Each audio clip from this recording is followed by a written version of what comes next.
का 15वां अध्याय उसके पहले पद से 7 पद को देखेंगे। Genesis chapter 15 versus 1 to 7।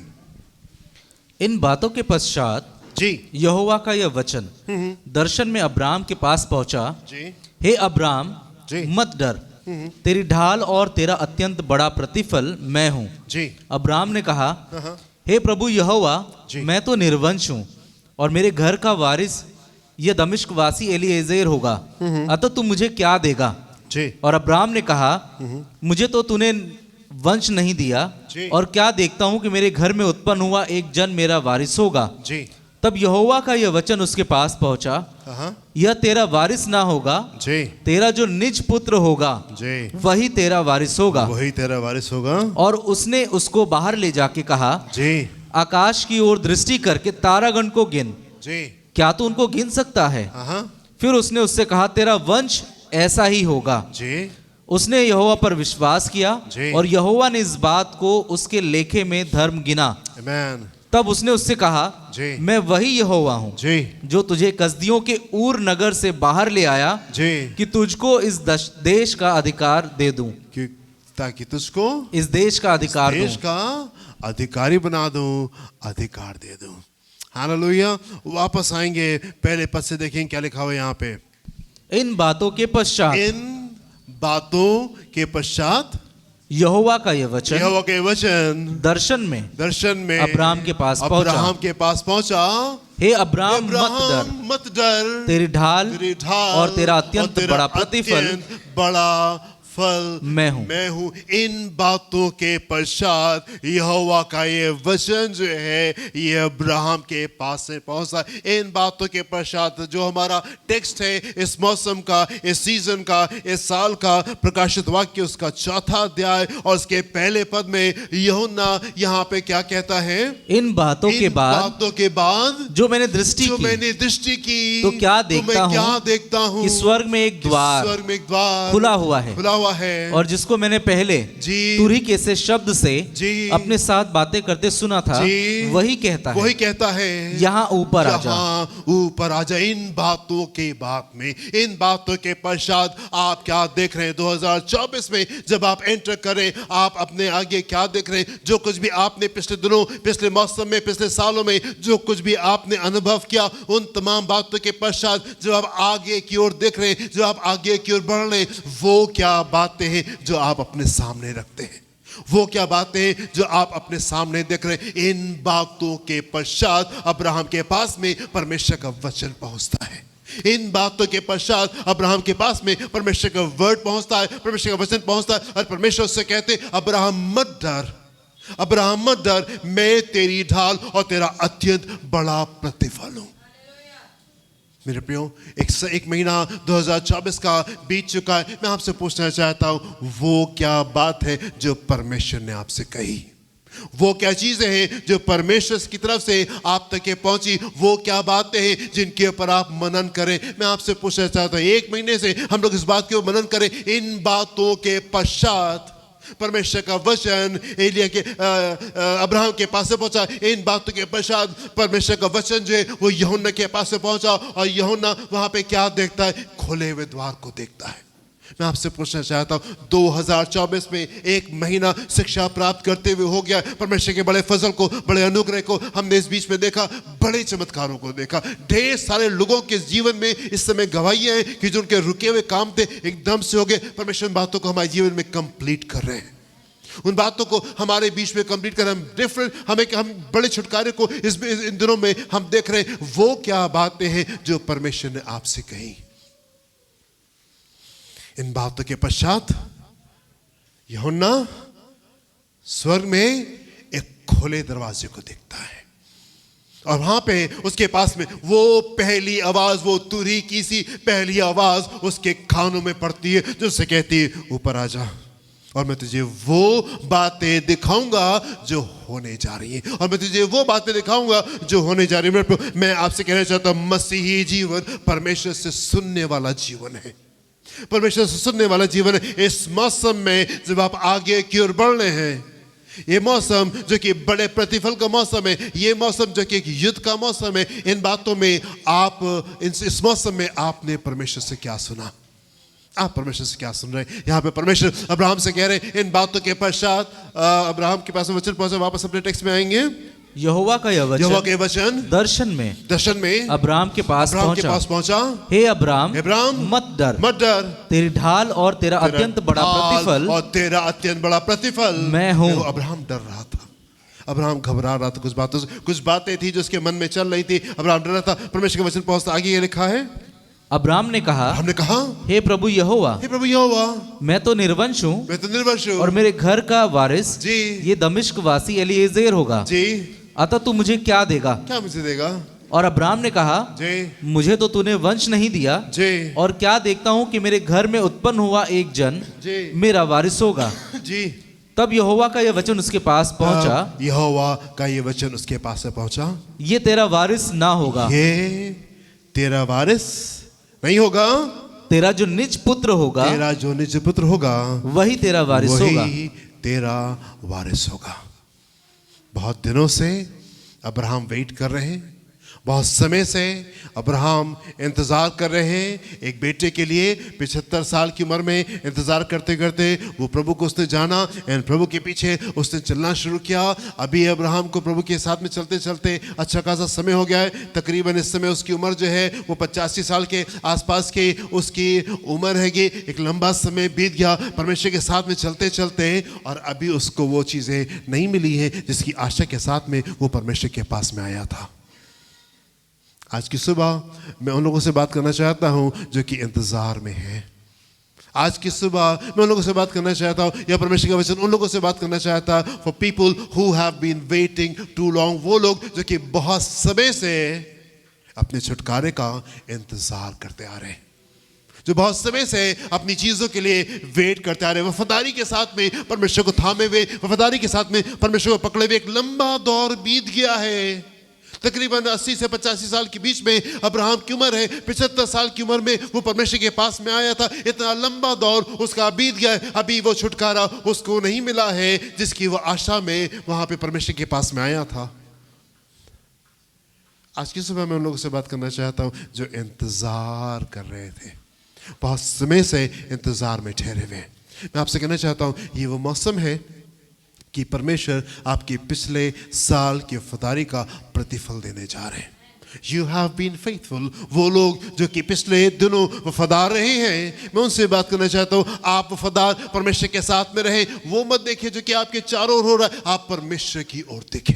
इन बातों के पश्चात आप सुने उस पहली आवाज को, उस तुरी की सी आवाज को जो आपसे कह रही है ऊपर आ जा, जो आपसे कह रही है ऊपर आ जा, और मैं तुझे वो बातें बताऊंगा जो आने वाले समय में पूरी होने जा रही हैं।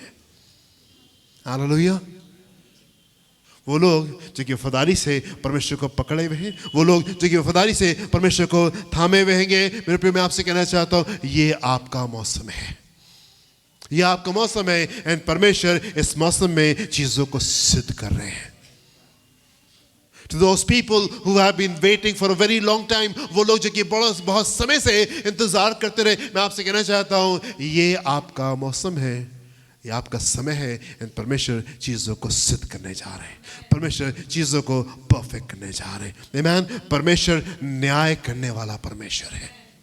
परमेश्वर जो है वो न्याय करने वाला परमेश्वर है। ठीक ठीक न्याय करते हैं, ठीक ठीक न्याय करते हैं। कम से कम इतनी खुशी की बात है हमारे लिए कि कम से कम परमेश्वर तो है वो सच्चा न्याय करने वाला हमारे जीवन में। At least there is God in heaven। कम से कम परमेश्वर स्वर्ग में है जो हमारा सच्चा न्याय करने वाला परमेश्वर है। उसने आपकी वफादारी को देखा है, उसने आपकी मन की सच्चाई को देखा है, उसने आपके आंसुओं को देखा है, उसने आपके संघर्षों को देखा है। And this is time to get blessed. ये समय है कि आप उस प्रतिफल को अपने जीवन में प्राप्त करने पाए। आमीन। परमेश्वर अब्राहम से कहा मत डर, मैं तेरी ढाल और तेरा अत्यंत बड़ा प्रतिफल हूं। दूसरे वर्ष में पढ़े क्या लिखा हुआ है? अब्राहम ने कहा हे प्रभु यहोवा, मैं तो निर्वंश हूं और मेरे घर का वारिस जी ये दमिश्क वासी एलीएजेर होगा जी। अतः तू मुझे क्या देगा? क्या दोगे परमेश्वर? क्या परमेश्वर? प्रभु कह रहे बड़े सामर्थ्य के साथ प्रभु निकल के आ रहे, कह रहे अब्राहम तुम मत डरो और मैं तुम्हारी ढालू और मैं तुम्हारा अत्यंत बड़ा प्रतिफल हूं। और यहाँ पे अब्राहम जो है वो निराश बैठे हुए कह रहे प्रभु क्या देंगे आप मेरे को, बेटा तो है नहीं हमारे पास में, वंश तो मेरे पास में है नहीं, जो कुछ आप मुझे देंगे वो मेरा नौकर जो है वो सब उसी के पास में चला जाएगा, क्या फ़ायदा आपके देने से, क्या करेंगे दे करके मेरे को, और अगर देंगे भी तो उससे क्या फ़ायदा, क्योंकि मेरे पास में वंश तो है नहीं, मेरे पास में कोई बेटा तो है नहीं, एंड जो मेरा नौकर है एलीएज़र दमिश्क का, उसके पास में ये सारी बातें जो है वो चली जाएंगी। अब्राहम यहाँ पे थोड़ा सा निराश है, थोड़ा सा दुखी है, थोड़ा सा उदास है। कई बार ऐसा होता है चलते चलते कभी कभी हम उदास हो जाते हैं, कभी हम निराश हो जाते हैं। अब्राहम भी इसी समय उसी मूड में है। एक पॉइंट पे तो अब्राहम परमेश्वर से कहते हैं प्रभु रहने दीजिए, मुझे सारा के द्वारा बेटा देने के लिए इस्माइल है, आप इसी को आशीष दे दीजिए और बस यही काफ़ी होगा। अब देखिए मेरे साथ में उत्पत्ति उसका 17 अध्याय 15 से 20 पद में क्या लिखा हुआ है। थोड़ा सा आगे बढ़ते हैं, 15वें अध्याय में थे, 2 अध्याय के बाद में सी नबी यहाँ पे क्या है, 17 अध्याय 15 से 20 पद।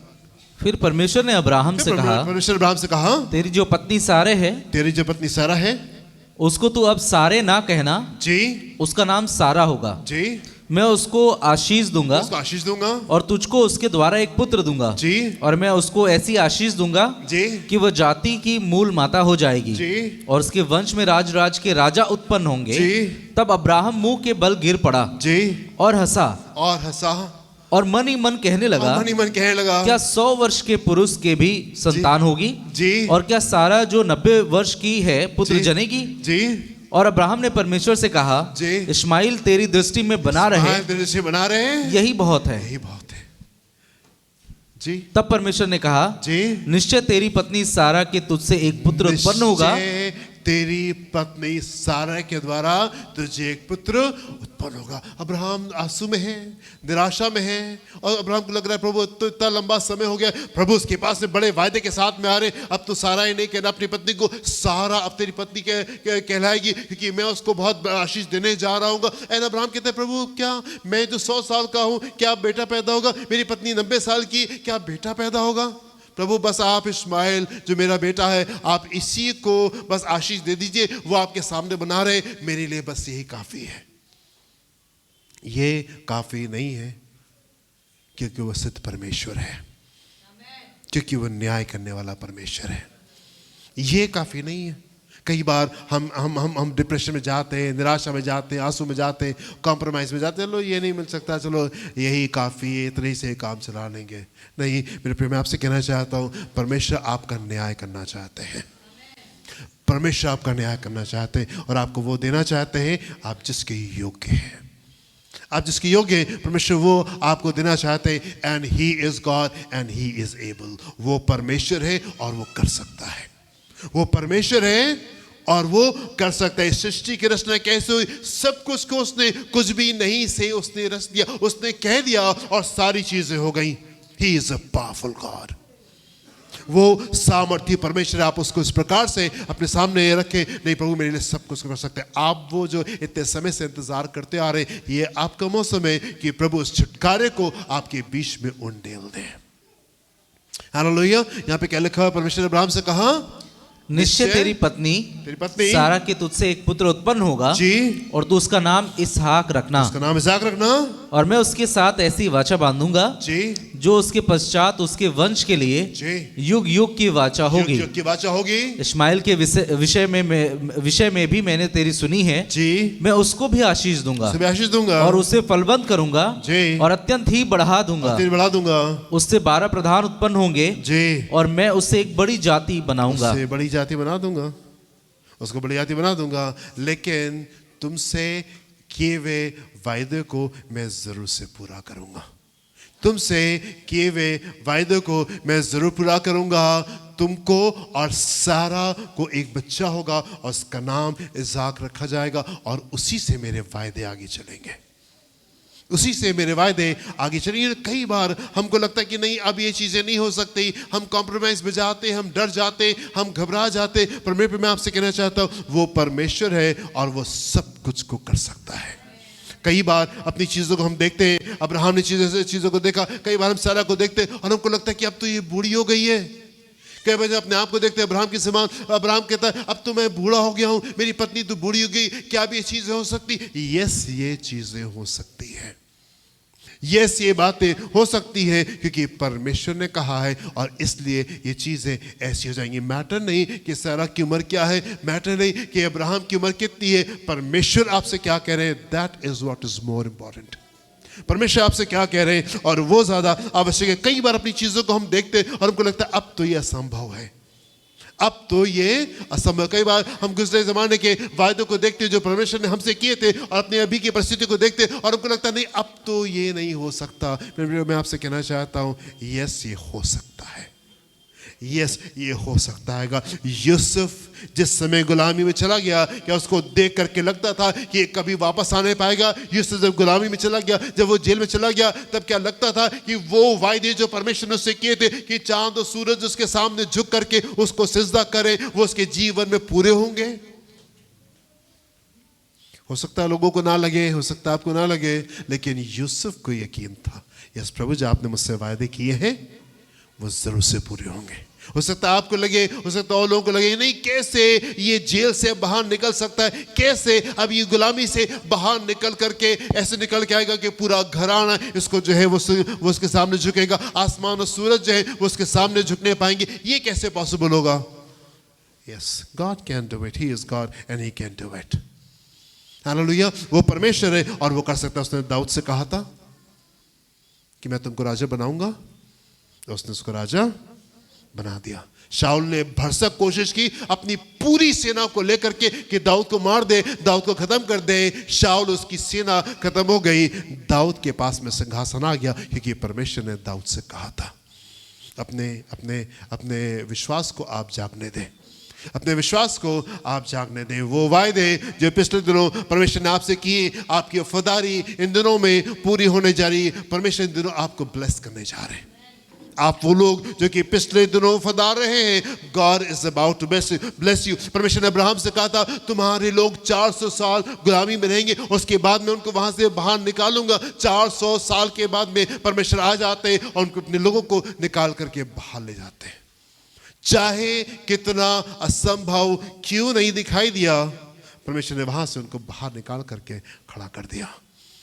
आमीन, hallelujah. You know God can do it, परमेश्वर कर सकता है। परमेश्वर ने कहा ईसाऊ से मैंने नफरत की और याकूब से मैंने प्रेम किया।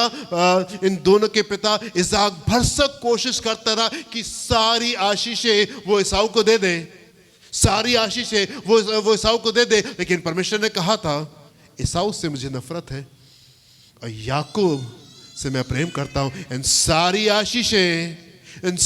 आशीषें याकूब के पास ही आ गई, जबकि उसके पिता ने भरसक कोशिश की कि वो सारी आशीषें एसाव को दे दे।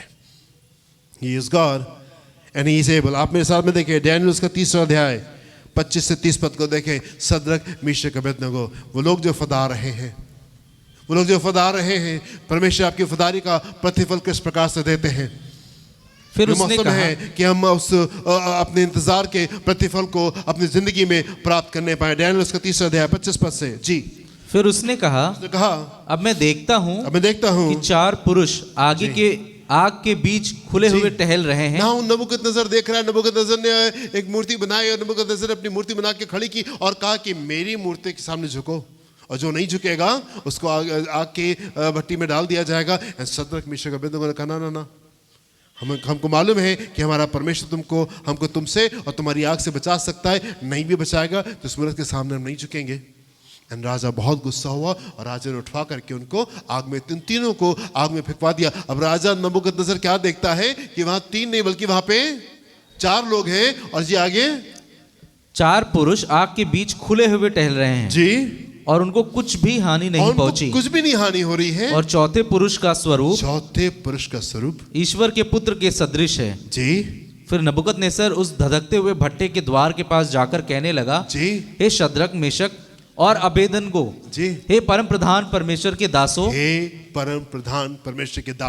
निकल कर यहाँ आओ। ये सुनकर शद्रक, मेशक और अबेदनगो आग के बीच से निकल आए। जी, जब अधिपति, हाकिम, गवर्नर और राजा के मंत्रियों ने जो इकट्ठे हुए थे उन पुरुषों की ओर देखा जी, तब उनकी देह में आग का कुछ भी प्रभाव नहीं पाया कुछ भी प्रभाव नहीं पाया, और उनके सिर का एक बाल भी न झुलसा, बाल भी नहीं झुलसा, न उनके मोजे कुछ बिगड़े जी, न उनमें जलने की कुछ भी गंध पाई गई जी। नबूकदनेस्सर कहने लगा, नबूकदनेस्सर कहने लगा, धन्य है शद्रक मेशक और अबेदनगो का परमेश्वर, आपका परमेश्वर, जिसने अपना दूध भेज के अपने इन दासों को इसलिए बचाया क्योंकि इन्होंने राजा की आज्ञा न मानकर तुझी पर भरोसा रखा और यह सोचकर अपना शरीर भी अर्पण किया कि हम अपने परमेश्वर को छोड़ किसी देवता की उपासना या दंडवत ना करेंगे। इसलिए अब मैं ये आज्ञा देता हूँ कि देश देश और जाति जाति के लोगों, और मैं आज्ञा देता हूँ कि देश देश और जाति जाति के लोगों और भिन्न भिन्न भाषा बोलने वालों में से भिन्न भाषा बोलने वालों जो कोई शद्रक मेशक और अबेदनगो के परमेश्वर की कुछ निंदा करेगा, वो टुकड़े टुकड़े किया जाएगा और उसका घर घूरा बनाया जाएगा, क्योंकि ऐसा कोई और देवता नहीं जो इस रीति से बचा सके। तब राजा ने बेबीलोन के प्रांत में शद्रक मेशक अबेदनगो का पद और ऊंचा किया, और ऊंचा कर दिया। ये प्रतिफल का समय है मेरे प्रियो। यू हैव बीन फेथफुल, आप वफादार रहे हैं। एक युद्ध आपको सामने दिखाई दे रहा है, एक बैटल आपको सामने दिखाई दे रहा है, पर उसके पार में हम बड़ी विजय को देखने जा रहे हैं। पद ऊंचा किया जाने का ये मौसम है। आप सोचिए, इस अनुभव के बाद में शद्रक मेशक अबेदनगो जब कहीं मार्केट में जाते होंगे, कहीं टहलते होंगे, लोग उनको कैसे देखते होंगे? Man, these are people of God, ये परमेश्वर के लोग हैं। आग की भट्टी से ये बाहर निकल आए और एक बाल तक नहीं जला, इनका बदबू तक नहीं आ रही है। These are people of God. You know, इन दिनों परमेश्वर दिखाना चाहता है कि वो परमेश्वर है और आप उसके लोग हैं, और आप उसके लोग हैं। Amen? हालेलुया। ये वो मौसम है कि प्रभु आपको आशीष देना चाहते हैं, प्रभु आपको छुटकारा देना चाहते हैं। आमीन। आप वो लोग जो कितने समय से इंतजार करते रहे, मैं आपसे पूछना चाहता हूँ, वो क्या बात है जो परमेश्वर आपसे कह रहे हैं? वो क्या बात है जो परमेश्वर आपसे कह रहे हैं? इन बातों के पश्चात आप अपने सामने क्या देख रहे हैं? अब्राहम जो था, उसके पास में संतान नहीं थी। अब्राहम यहाँ निराश है, थोड़ा सा आंसू में है, दुखी है। क्यों दुखी है? क्योंकि उसके पास में संतान नहीं थी। क्यों नहीं संतान थी उसके पास में? अब्राहम के पास में संतान नहीं थी, ओके फाइन, क्यों नहीं थी संतान उसके पास में? हाँ, क्योंकि उसकी पत्नी बांस थी, है? राइट? Are you there? हाँ, क्योंकि उसकी पत्नी बांस थी, इसलिए उसके पास में बेटा नहीं था। पर यू नो, उस जमाने का तो एक तरीका ये था कि ढेर सारी शादियां एक आदमी करते थे और ढेर सारी पत्नियां होती थी, ढेर सारे बच्चे हुआ करते थे। अब्राहम भी ऐसे कर सकता था, अब्राहम भी ऐसे कर सकता था। अब्राहम के बाद में कुछ 100 साल के बाद में एक महापुरुष उत्पन्न हुए थे, उन्होंने वर्ल्ड रिकॉर्ड बनाया था। आज भी वर्ल्ड रिकॉर्ड बना हुआ उनका, सुलेमान साहब, राइट? सो आई मीन, उस जमाने में तो ये नॉर्म था। परमेश्वर ने उस जमाने में इस प्रकार की बातों को नजरअंदाज किया। परमेश्वर की तरफ से तरीका यही था कि एक पति और एक पत्नी। और ये मौसम था, वो मौसम था कि इसमें परमेश्वर ने इन चीज़ों को नजरअंदाज किया। अब्राहम ने दूसरी शादी क्यों नहीं की? अब्राहम ने और पत्नियां क्यों नहीं की? और अब्राहम और पत्नियों से बच्चे उसने क्यों नहीं खड़े कर लिए? क्यों दुखी है? आई मीन, एक बड़ी खूबसूरती को हम यहाँ पे पाते हैं, बड़ी खूबसूरती हम पाते हैं। यू नो, जो बातें परमेश्वर की बातें थी, हम उसको अब्राहम के जीवन में पाते हैं। हम अब्राहम को उस मौसम में, उस सीजन में हम परमेश्वर की बातों को पूरा करते पाते, जबकि उस जमाने में ये नॉर्म था, ये तरीका था कि ढेर सारे पत्नियां होती थी, ढेर सारे बच्चे होते थे, क्योंकि उस जमाने की सोसाइटी की यही मांग थी, यही चीजें थी वहां पे। सो अब्राहम अगर 2, 4, 10 शादी कर लेता, 15, 20 शादी कर लेता, तो कोई फर्क थोड़ी पड़ता। बट ब्यूटीफुल थिंग, हम यहाँ पे परमेश्वर के जन को परमेश्वर की बातों में पाते हैं, परमेश्वर की शिक्षाओं में पाते हैं, परमेश्वर की चीजों में पाते हैं। यू नो, ढेर सारी बातें आपको सिखाई नहीं जा सकती, पर ढेर सारी बातें हमारे अंदर अपने आप आती हैं तब जब आप उससे प्रेम करते हैं। कुछ बातें आपको सिखा सकते हैं, कुछ बातें की शिक्षा आपको दी जा सकती है, पर ढेर सारी बातें आपको सिखाई नहीं जा सकती, वो सिर्फ प्रेम करने से आती। When you love the Lord. किसने सुलेमान को बताया कि सुलेमान, तुम इतने ढेर सारे बैलों की बलि दे दोगे तो परमेश्वर खुश हो जाएंगे? किसने उसको बताया था? किसने उस छोटे सैमुअल को वो शिक्षा दी कि वो उन दिनों में, जिन दिनों में इतनी जरा दुष्टता थी, वो परमेश्वर के भय में आगे की ओर बढ़ने पाए? Who taught Samuel? He was a little boy. वो तो छोटा सा बेटा था, छोटा सा बच्चा था। उसकी माँ ने उसको मंदिर में जाकर के जो उसको सौंप दिया था एली के पास में। किसने उसको परमेश्वर का भय मानना सिखाया? ये बातें हमारे अंदर से आती हैं, ये बातें हमारे अंदर से आती हैं। आमीन। किसने दाऊद को सिखाया कि अपने उस बचपने में, जबकि सब लोगों ने उसको त्याग दिया, उसने परमेश्वर को पकड़ा, परमेश्वर को थामा, परमेश्वर की आराधना करता? किसने दाऊद को सारी बातें सिखाई? कुछ बातें प्रेम करने से आती। जब आप उसको प्रेम करते हैं तो वो बातें अपने आप आपके जीवन में आने पाती हैं। Hallelujah, hallelujah. यहाँ पे हम एक जन को देखते हैं जो कि परमेश्वर का जन है, जो कि परमेश्वर का जन है, परमेश्वर के साथ में इतने समय से वफादारी के साथ में चलो। उसके पास में ऑल्टरनेटिव था कि इन कामों को कर सकता था, लेकिन उसने इन कामों को नहीं किया। उसने उन कामों में खड़ा रहा जो परमेश्वर की तरफ से बातें आ रही थी। उन शिक्षाओं में, उन टीचिंग्स में वो बना रहा जो कि परमेश्वर की तरफ से बातें थी। एंड फिर एक मौसम आता है जब प्रभु उसको ब्लेस करते हैं, जब प्रभु उसको आशीष देते हैं। आमीन। ये मौसम है कि परमेश्वर आपके जीवन में चीजों को कंप्लीट करे, चीजों को सिद्ध करे। दूसरा राजा उसको 4 अध्याय 11 पद से 17 पद। इस पद के ऊपर हम लोगों ने पिछले साल काफी मनन किया था। यहाँ पे शनेम की एक महिला है जो कि अच्छी महिला है।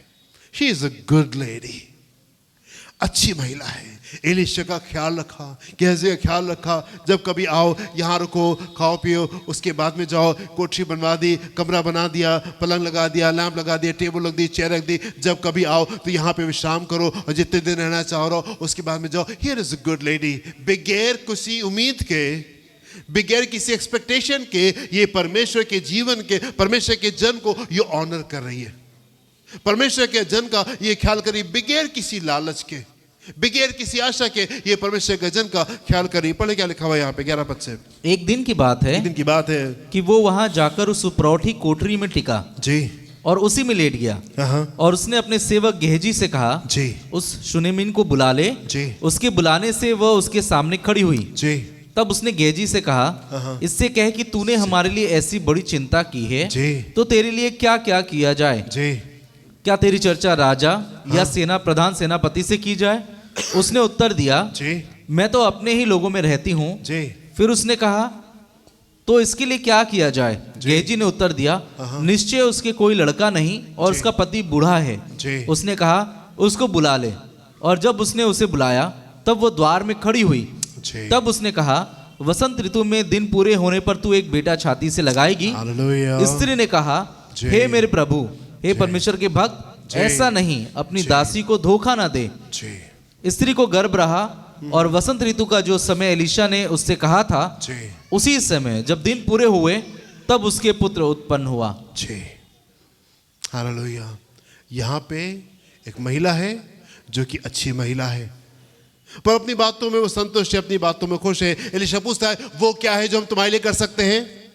वो कहती नहीं, ठीक है, आई एम हैप्पी, मैं अपनी चीज़ों में, अपनी बातों में खुश हूँ, मुझे आवश्यकता नहीं है। ठीक है, हो सकता है कि आप अपनी चीज़ों में, अपनी बातों में, अपनी ज़िंदगी से, अपने परिवार से, अपनी नौकरी से, अपने बिजनेस से, अपने आत्मिक स्तर से आप हो सकता है खुश हो, पर मेरे प्रियो, मैं आपसे कहना चाहता हूँ, ये मौसम है कि परमेश्वर आपको ऊंचाई पे लेके जाना मांगते हैं।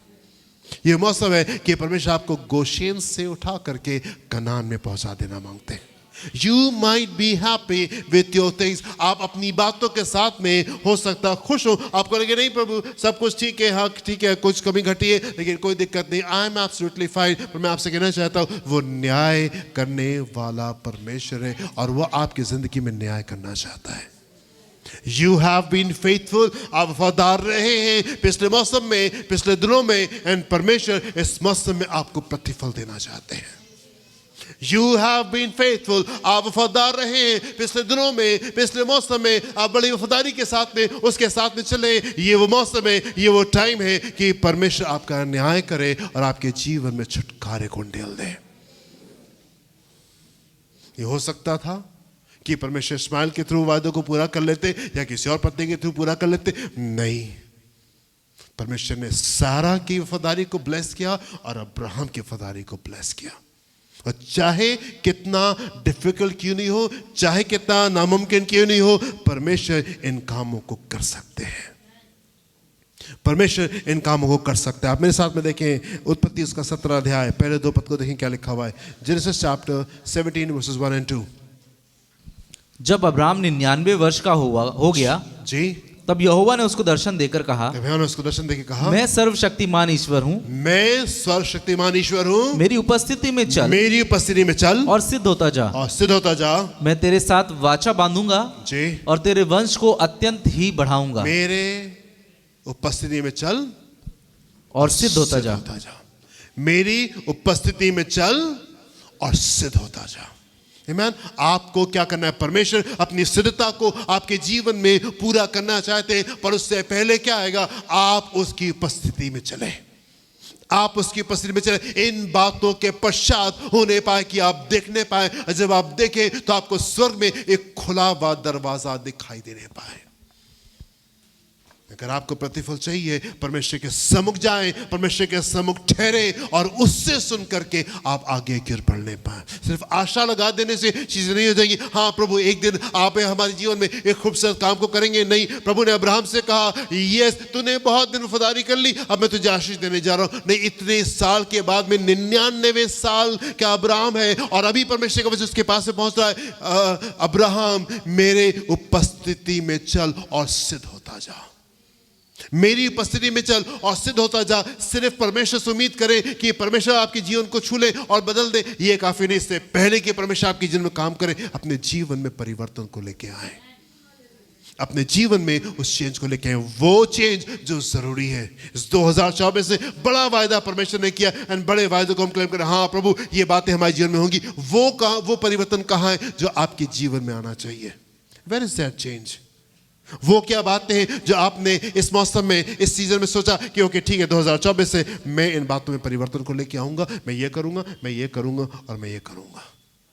वो चेंज कहाँ है? क्या आपने 2024 जब आपने शुरू किया, इस पूरे महीने में क्या आप बैठे, आप ठहरे प्रभु के सम्मुख, प्रभु ये वो परिवर्तन है जो मैं अपनी जिंदगी में लेके आऊंगा, मुझे बताइए मुझे क्या परिवर्तन चाहिए? एंड क्या आपने कुछ निर्णय लिए और क्या निर्णय लेकर के आपने उन बातों को इंप्लीमेंट किया इस पूरे सीजन में, इस एक महीने में? मेरी उपस्थिति में चल और सिद्ध होता जा। Yes Ibrahim, you have been faithful. तुम पिछले 24 साल से बड़ी वफादारी के साथ में चल रहे हो, वेरी गुड, बहुत अच्छी बात है। लेकिन अभी भी परिवर्तन की आवश्यकता है, अभी भी चेंजेस की आवश्यकता है। Man what great life. 24 साल के जीवन भी अब्राहम का इतना जबरदस्त अब्राहम का जीवन रहा, लेकिन अभी भी परमेश्वर कह रहे अभी भी और आगे परिवर्तन चाहिए। आमीन। आजकल के ज़माने के लोग तो 1-2 साल में सब कुछ सीख जाते हैं। अब हमको मत बताइए, अब हमको शिक्षा मत दीजिए। 1-2 साल हो गया बस, अब हमको सब पता चल गया, हमको मत बताइए, हमको सब कुछ आता है, उसको बताइए, उसको बताइए, उसको बताइए, मेरी सुनिए और जो मैं कह रहा हूँ उसमें हाँ में हाँ मिलाइए। कहिए कि तुम बहुत अच्छे हो और तुम्हारे साथ में जो हो रहा है वो बहुत बुरा हो रहा है, ये कहिए। ये मत कहिए कि अपनी ज़िंदगी को झांक के देखें कहाँ पे क्या गड़बड़ी है।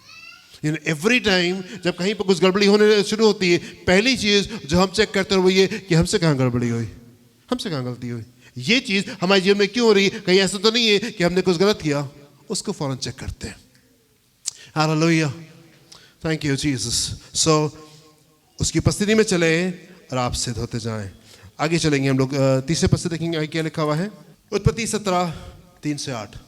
तब अब्राहम मुंह के बल गिरा और परमेश्वर उससे यूं बातें करते गया, जी देख मेरी वाचा तेरे साथ बंधी रहेगी, जी इसलिए तू जातियों के समूह का मूल पिता हो जाएगा, जी इसलिए अब से तेरा नाम अब्राम न रहेगा, जी परंतु तेरा नाम अब्राहम होगा, क्योंकि मैंने तुझे जातियों के समूह का मूल पिता ठहरा दिया है। जी मैं तुझे अत्यंत फलवंत करूंगा, जी और तुझको जाति जाति का मूल बना दूंगा, जी और तेरे वंश में राजा उत्पन्न होंगे, जी और मैं तेरे साथ और तेरे पश्चात पीढ़ी पीढ़ी तक तेरे वंश के साथ भी इस आशय की युग युग की वाचा बांधता हूँ कि मैं तेरा और तेरे पश्चात तेरे वंश का भी परमेश्वर रहूंगा, और मैं तुझको और तेरे पश्चात तेरे वंश को भी ये सारा कनान देश, जिसमें सारा कनान देश जिसमें तू परदेसी होकर रहता है, तू परदेशी होकर रहता है, इस रीति दूंगा कि वो युग युग उनकी निज भूमि रहेगी, उनकी निज भूमि रहेगी, और मैं उनका परमेश्वर रहूंगा। मैं उनका परमेश्वर रहूंगा।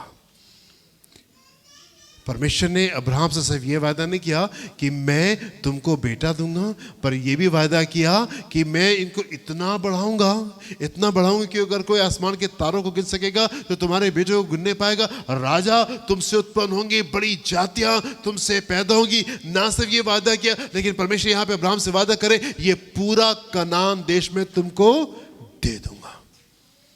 क्या अब्राहम ने भी ये प्रार्थना की, प्रभु ये पूरा देश मुझे दे दीजिए? अब्राहम तो अभी छोटा सा परिवार है, और उसके लिए प्रभु कह रहे सब कुछ, ये पूरा देश, ये पूरा कनान देश मैं तुमको और तुम्हारे आने वाले बच्चों को हमेशा के लिए दे दूंगा। उस ओवरफ्लो में जाए आप। परमेश्वर जब आशीष देता है तो वो छलका के देता है, सिर्फ भर के नहीं देता, वो छलका के देता है। उस ओवरफ्लो में जाने की आवश्यकता है। आप उस स्तर के ऊपर निकल के आए कि ना सिर्फ आपकी प्रार्थनाएं सुनी जाए, पर उसके आगे आप पहुंचने पाए। अपने जीवन को उस जगह के ऊपर लेकर के आए कि ना सिर्फ हम अपनी प्रार्थना को उत्तर प्राप्त करने पाए, पर हम उस ओवरफ्लो में, हम उस छलकाव वाले जीवन में हम पहुंचने पाए, एंड ये आशीष को प्राप्त करने पाए। एंड ये वो काम है जो परमेश्वर हमारे जीवन में करना चाहते हैं। परमेश्वर अपने लोगों को ना सिर्फ वो देना चाहते हैं जो कि आपकी प्रार्थना है, पर उससे कहीं बियॉन्ड वो आपके जीवन में कार्य करना चाहते हैं। ये मौसम है कि परमेश्वर चीजों को सिद्ध कर रहे हैं। Abraham had been faithful, Abraham वफादारी के साथ में परमेश्वर के साथ में चला, और एक मौसम आया जबकि परमेश्वर ने उसकी जिंदगी में सब कुछ को सिद्ध किया। ये शनेम की जो महिला थी, ये एक अच्छी महिला थी, और इसने परमेश्वर के जन का ख्याल रखा, बगैर लालच के, बगैर आशा के उसका ख्याल रखा। परमेश्वर के जन पूछता है वो क्या है जो मैं तुम्हारे जीवन में करूं? नहीं, ठीक है, everything is fine, content, I am happy, मैं खुश हूं अपनी चीजों में। लेकिन परमेश्वर ने उसका न्याय किया, परमेश्वर उसकी जिंदगी में उसका न्याय किया और उसको बेटा दिया। हालेलुया। फिर मैं आपसे कहना चाहता हूं, ये मौसम है, आप जो वफादार रहे हैं, आप जो पिछले दिनों वफादार रहे हैं, दिस इज योर सीजन। परमेश्वर आपको ब्लेस करना चाहते हैं। पर आशीष कैसे आएंगी? मेरी उपस्थिति में चल और सिद्ध होता जा, मेरी उपस्थिति में चल और सिद्ध होता जा। आप उसके सम्मुख जाएं, इन बातों के पश्चात आप उसके सम्मुख जाएं और आप उसे सुनने पाए। आपको स्वर्ग में एक खुला हुआ दरवाजा दिखाई दे, एंड वो पहली आवाज जो तुरी की सी आवाज है वो आपको सुनाई दे, और होने पाए कि वो आपसे कहे ऊपर आ जाओ, कब अप माय चाइल्ड, ऊपर आ जाओ और मैं तुमको वो बातें बताऊंगा जो होने वाली है। हालेलुया। प्रभु आपको आशीष दे। God bless you. प्रभु आपको आशीष दे। हम आगे चलेंगे। Thank you Jesus.